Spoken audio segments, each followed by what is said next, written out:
Lucy Olson Woessner. I'm the director of the Museum of the American Military Family in Tijeras, New Mexico, and this is our podcast, At Ease. I'm speaking with playwright, comedian, filmmaker Elizabeth Liang. Hey there. Hi. So I became aware of you through your show, Alien Citizen and Earth Odyssey, and I was intrigued enough to buy a copy of the DVD for our museum. And I'm glad you have a chance to talk to me today. I planned to show it last month at the museum, but we've been closed for the coronavirus pandemic. So I'm glad you took time to do this interview over the phone, and I wanted to say I really enjoyed Alien Citizen. Thank you. I'm so glad. I'm so grateful to you for buying it for the museum, and I'm so glad that you enjoyed it. Well, eventually we'll get around to showing it soon, hopefully.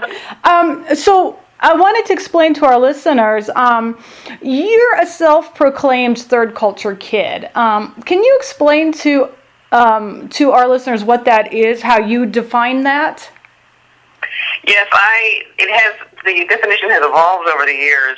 So the one that works for me is the one that was going around about 6 or 7 years ago, which was that a third culture kid is someone who grew up outside their parents' culture, or culture as if the parents are from different cultures from one another. And that's usually then outside of their own passport country, and who incorporates elements of all the cultures that they grew up in as part of their, memory and identity, but they don't have a feeling of belonging in any single culture. And they get the feeling of belonging from other people with whom they either have a similar upbringing or similar interests. But it's not about the country their parent or parents are from, and it's not about the country they were born in. It's not even necessarily about the countries they grew up in. It's just about having always been an outsider. So one thing I didn't say is that you're a corporate. Your dad was stationed in many, many places overseas because he worked for a corporation. Do you want to give us like a couple of, tell us a little bit about that? Yeah, he worked for Xerox. Back when Xerox was huge, some people listening to this will remember when Xerox was as big as Google or Apple, and nobody said, go photocopy this for me. People would say, go Xerox this, because that's how huge the company was. And it was known for making photocopying machines, as well as a gajillion other things. They invented everything, including like the mouse and the personal computer and all sorts of stuff. And they moved us. My dad got a job for them before I was born in Guatemala, which is where he was born and raised, and where my brother and I were born. My mom's American, and she thought she was going to spend the rest of her life in Guatemala. But Xerox moved us to Costa Rica, and then to the USA, and then to Panama, and then back to the USA, and then to Morocco, and then to Egypt, where I spent my high school years. And I came back to the U.S. for college on the East Coast, and then ultimately, as an adult, settled on the West Coast. Wow. But Xerox was what Xerox gave us our upbringing and our ability to see the world, and I'm very grateful for that. So, like many military brats, you must wrestle with the question, where are you from? And the other question is, how many times did you move? So how do you answer that dreaded "where are you from" question? Now I just say a lot of places. My dad worked for Xerox, and they moved us around. So I grew up in 6 countries. And then if people want to know more than that, they can ask. But it used to be an absolutely dreaded question. You're absolutely right. And now I've really processed all of that, and actually creating Alien Citizen, the show that then became a film, was very helpful with that process. So now it's no longer a charged question for me. I no longer worry about the person's reaction. That's their problem. Okay, yeah. So you mentioned you moved a lot and you lived, in many places. Did you go to British or the U.S. schools overseas, or the international schools, or did you go to the local ones? And then It depended. Sorry, go ahead. no. So and the other thing was, so your schooling. Would you consider it uneven? Just kind of uneven, like you didn't ever quite get the subject you were supposed to get at the right time. Oh, got it. No, my parents were concerned about us bouncing too much between too many different curricula. Mm-hmm. So abroad, we mostly went to American international schools, Mm-hmm. and that did give us a sense of continuity. Although each school was very different, the teachers were very different. The American school in Casablanca, Morocco, had a lot of British teachers who were teaching American curricula, but with a little bit of rebellion on their side. So that was kind of fun. But then I did go to a Spanish school, and by that I mean from Spain, in Morocco as well in the 8th grade. And that was the biggest of all culture shocks in terms of schooling, because I hadn't been learning anything in Spanish since nursery school. I mean, we spoke it, but my Spanish was getting worse and worse. So having to learn in what was my native language, but I was no longer fully fluent in a different vernacular, because Spanish from Spain is highly different from Spanish from Panama and from Guatemala and from Costa Rica, which are different from one another as well, but they have more in common. You can Central Americans understand one another. Right. And it's not that I couldn't understand Spanish, it's just that they have different idioms. So I had to learn the new slang and all that stuff. So that was the one part of my education that felt imbalanced. It was a good education. It was just that I was always catching up. I was doing double the work because of the language. So that's when I learned empathy for all the students I'd known my entire life at the American international schools for whom English was not their first language. Right. I finally truly understood what it was like for them, and how you can be made to feel dumb when you are not dumb. It has nothing to do with intelligence whatsoever. There's just a bit of a language barrier that you have to overcome. So it was good for me in terms of teaching me to be more empathetic, because I liked to think I was an empathetic, sympathetic person, but I realized I wasn't. And I'm going to close the door now to my husband's office. Okay. Yeah, this working from home is quite different for us now with this pandemic. Yeah. Yeah. But other than that, it was mostly, and then in the States, it was American public schools. So, but again, they were still, teachers and administrations can be very different, one school from another. Right. Well, as a military wife, we moved 18 times in 20 years, and I was a school teacher, and I was always the new teacher for at least 15 of those 18 years. And it's hard because you have to develop new, teaching skills, new curriculum and all that. So I can empathize. So two things. So where did you finally graduate high school from? Cairo American College, also known as CAC, in a suburb of Cairo, Egypt, in Tiglat, which is a suburb. Oh, okay. And I was in Cairo for the whole 4 years. Wow. So how many languages do you speak then? Now I really just speak Spanish and English. I mean, I understand French, and I can speak a little bit of it. And if you immersed me in France for 3 months, I'd walk away speaking it much better. But I haven't practiced it, and I was able to speak Egyptian Arabic. By the end of the 4 years, I could have a genuine conversation with, like, a taxi driver about politics. But I absolutely could not do that now. And that's that is a regret of my life, that I didn't hold on to Arabic and French, and that my Spanish still isn't perfect, because the good thing is I'm in Los Angeles, so I hear Spanish around me, and I can turn on a channel or two or three and then watch telenovelas and stuff like that. But I'm still not immersed in it, and that's what you need. You just have to, push everything else away and read and write and listen and talk in the language if you want to be fluent. Right. So I say I'm bilingual because compared to people who studied it for 4 years in high school, I absolutely am. But compared to people who dream in both languages, I absolutely am not. Yeah. So before we talk about your show and the DVD and your workshops, tell us a little bit more about your background. You're in show business. Did you graduate from college with a theater degree? I had well, my mom was an actor both in community theaters and professional theaters in every country we lived in, mostly community theaters outside of Guatemala, but also a professional theater in Guatemala. So I was I was like a theater kid.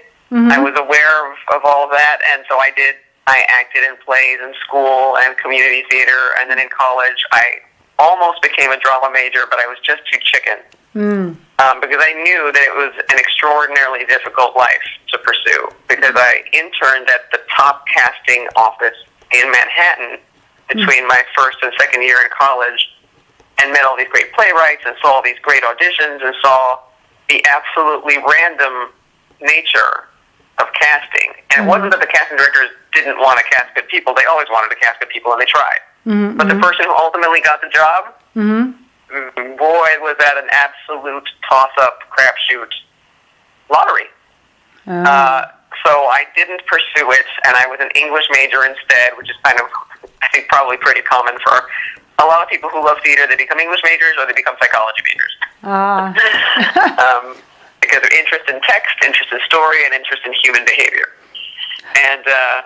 And then I moved to LA, and I was not going to pursue acting because I thought that was crazy, but then I was surrounded by actors. And every time, every waiter is an actor, and I went to the theater and thought I could do that, and then I slowly started pursuing it kind of, sort of, and then after a few years, I realized you can't kind of, sort of pursue acting. It's impossible, especially in this town. Right, you have to go for it or not do it. Right. So I went for it. And then it was just as difficult as I say, but I have had some successes. I have managed to book small roles on television. I've booked larger roles on independent films. I've booked commercials, that kind of thing. Well, you've been twice nominated the 5 best leading actresses in LA theater, so you're doing something right. Yes. And you've received several stage awards. So you're doing something right. Yeah, sorry, go ahead. No, that's okay. So were your parents supportive once you started getting more and more into the acting, or did they see your college degree being squandered? No, they were wonderful. I will probably never truly fully understand how lucky I am, because I've just always been lucky that way, and they've always been extraordinarily supportive. They don't want me to be foolish, so it's like definitely have, if the acting income, if there's not enough acting income, have a day job, Right. Don't, but they know they raised someone who wasn't going to just be like, give me a handout, take care of me. That's just not, I'm not going to do that. Yeah. So I always held down anywhere between 1 and 4 day jobs, either full-time or part-time, cobbled together income between that and the acting, and then alien citizen touring, and then workshops, etc. But I've been very lucky. My parents are utterly supportive, and I am one of the very few actors I've ever met anywhere in the world for whom that is true. So, yeah. Yeah. So now, so tell us about your play, Alien Citizen. But it's not a play; it's a one-woman show. Tell us a little bit about it. Why you chose to write it up, and why did you then make a DVD from it? I chose to write it because I had not heard or seen our story told anywhere. I mean, I guess you could say The Great Santini a little bit, but that's more about father-son than, and I just, we're not the only ones. We met at the TCKs when we went to, every time we moved. And I had the idea for a few years, and then my brother sent me this call for essays for an anthology that was going to be about international students, third culture kids, global nomads.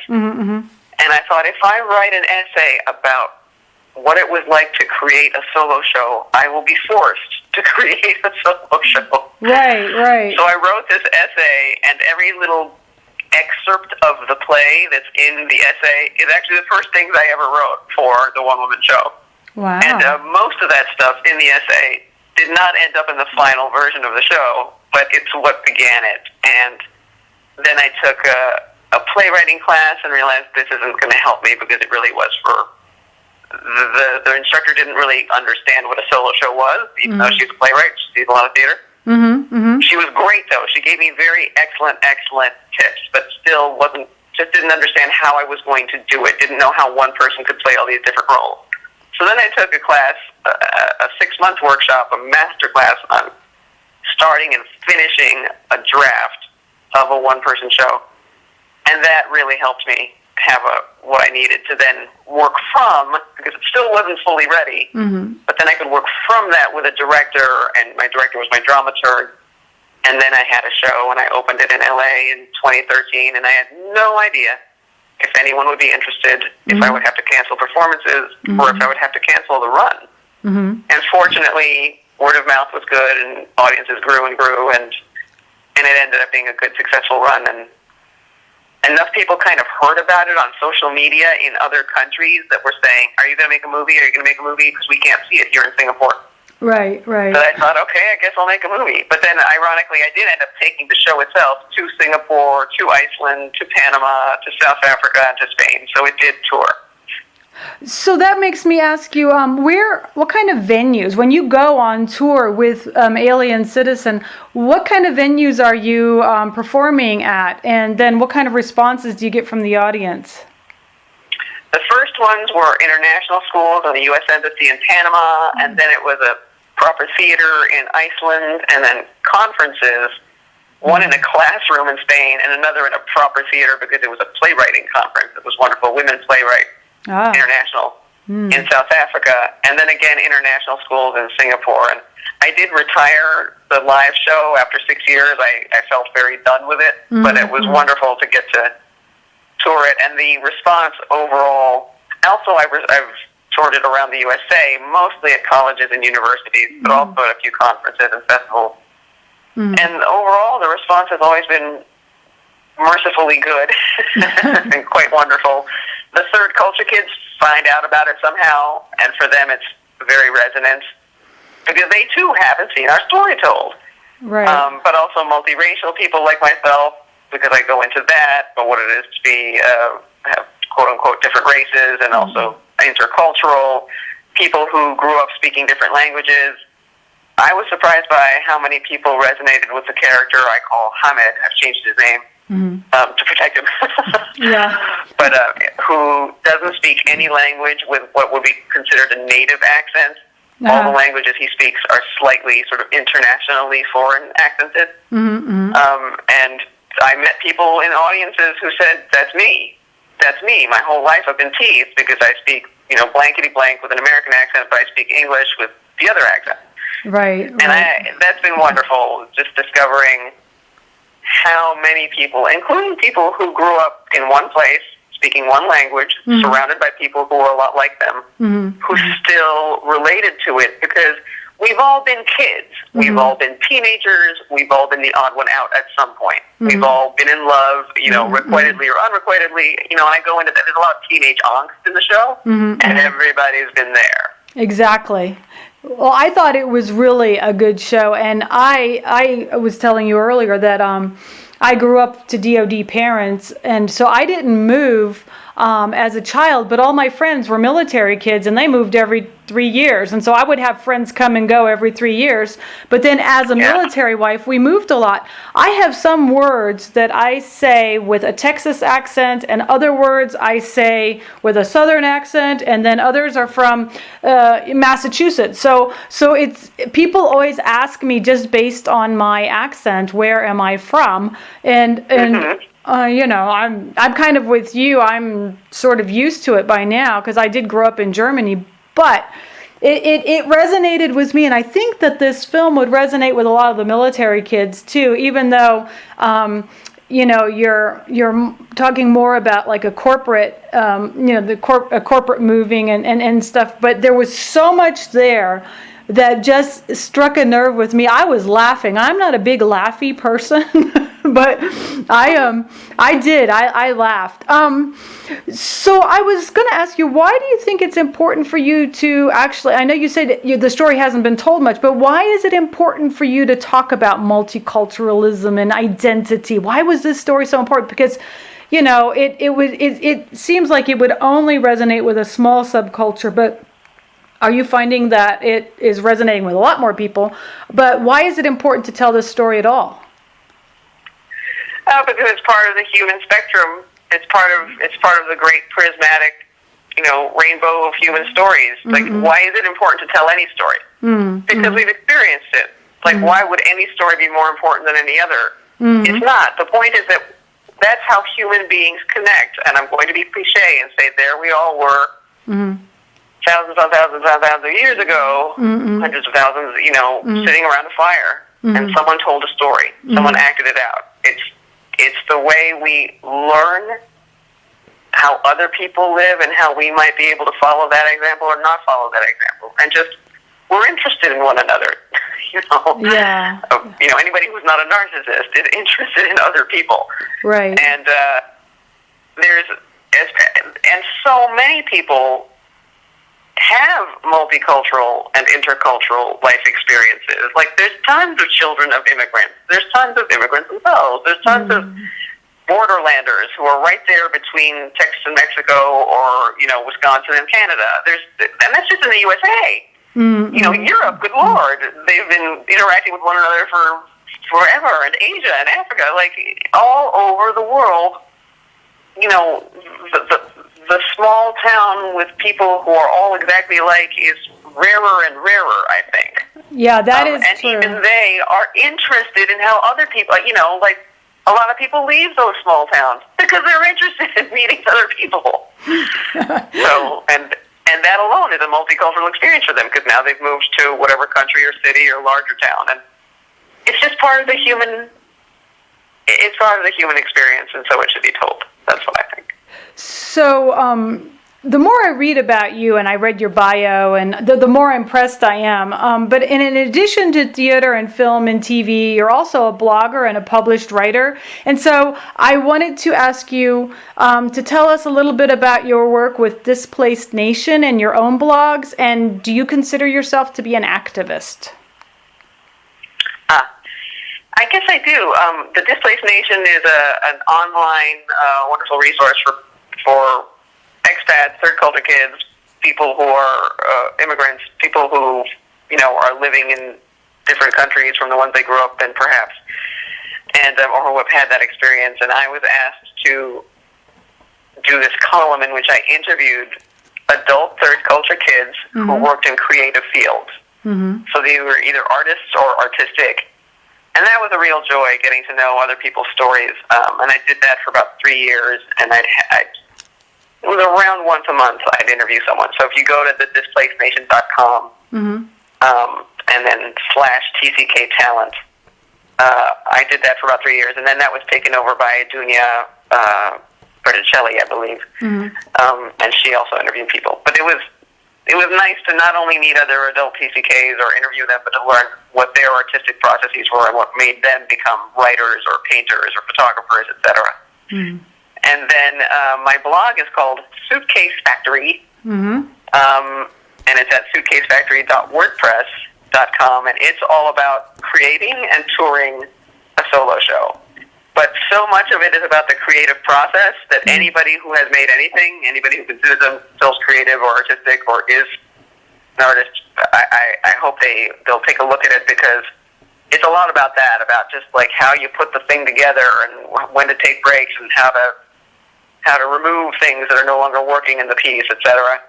And if you're someone who's touring a show of any kind, I hope it'll help, because I get into the real, truthful, honest, nitty-gritty of what it's like to tour and how not glamorous it is. And if I had read that before I had first started touring, it would have helped me, because I felt very sort of discombobulated in the beginning. And then I do consider myself an activist. Yeah, I think I'm sort of an artivist, an activist for third culture kids and multiracial people, just in making sure our stories are told. Mm. But also just in general, I am kind of a good little I call my representatives and I write letters and I show up for marches when there are marches, that kind of thing.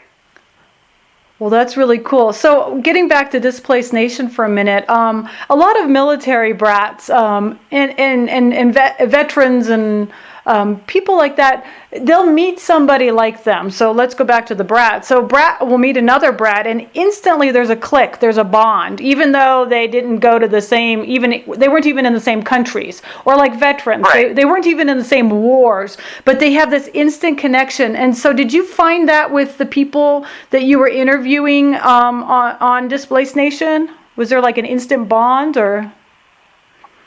Yes, there was, but it was interesting how each one was unique. Mm-hmm, mm-hmm, So they might draw a different conclusion from mine from having a similar experience, but I think because we're third culture kids, we accept that. Mm-hmm, mm-hmm, and we also do just understand, like everyone could talk about what it was like to try to adapt and try to fit in. mm-hmm. And when they realized that was no longer worth it in a certain situation, when striking out alone, terrifying and isolating as it can be, is the next step, because this particular circle is not your circle.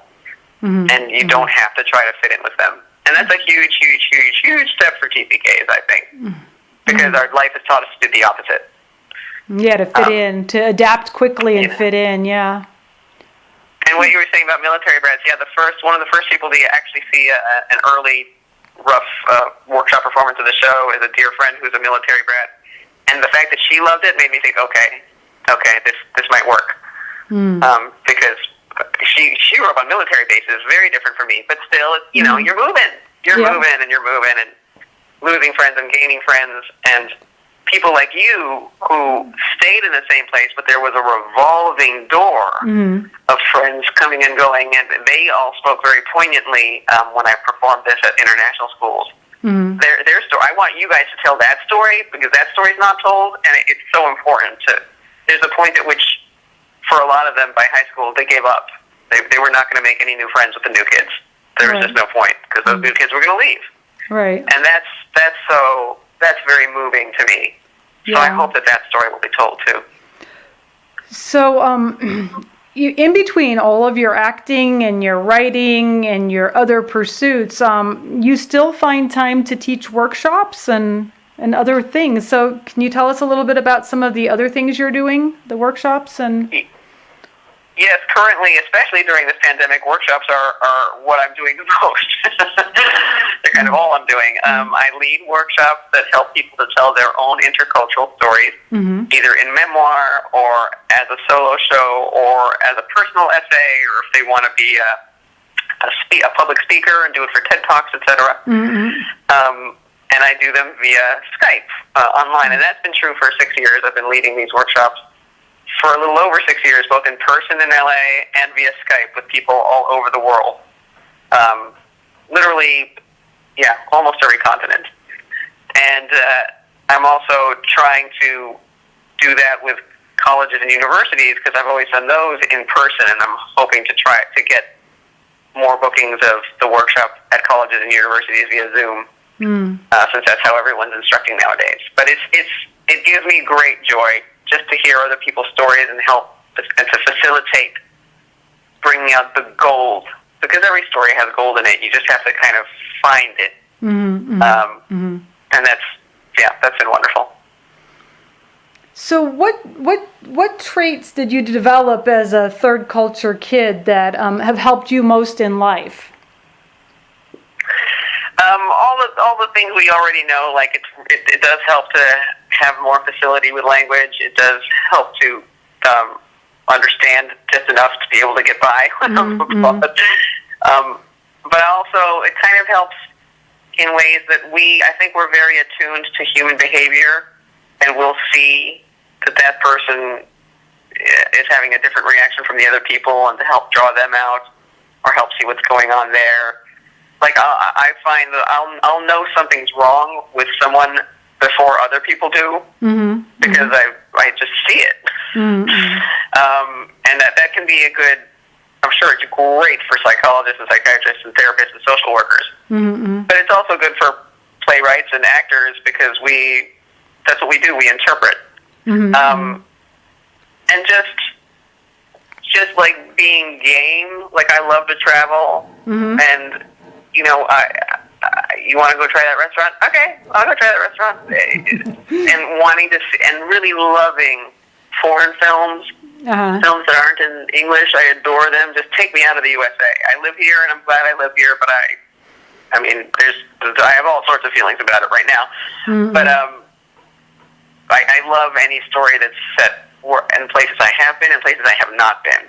And I think that's it. You know, we're a little more open to different experiences and other people's lives, and understanding automatically that humans are human. And that's a good thing. So do you get the urge to just up and move? I know that as a military wife, my family moved 18 times in 20 years, and we'd been living in Albuquerque for about 5 years, and I was panicking. I needed to go anywhere, somewhere. And occasionally, so I actually moved for a year, and then I came back. But, you know, every once in a while I start thinking, where would I live? Do you have that feeling, or are you pretty much like, okay, I'm good? Well, the first 10 years in LA, absolutely. Like the first 5-6 years, every 2 years for those first 6 years, I literally would feel like, well, it's time to move. It's just time. It's just time. I got it. I got the lay of this land. I get LA, and it's time to go.